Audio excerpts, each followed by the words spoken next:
रवि लामिछाने, बालेन शाह, कुलमान तीनजना चाहिँ मिल्नै पर्छ है। यदि नमिलेको खण्डमा तीनैजनाको बास जेलमा हुनेछ।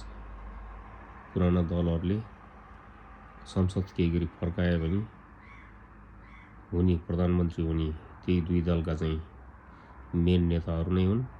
तिनले लएर खान्न सक्छन् र जेनजीको माग कहिले पनि पुरा नहुने हिसाब किताब हुन्छ। अब 75 जना मरेका जेनजीहरूको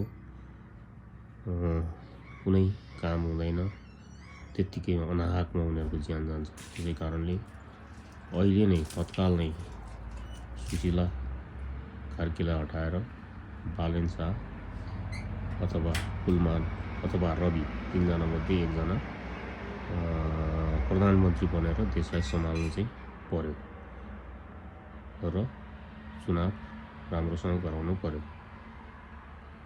यही होला।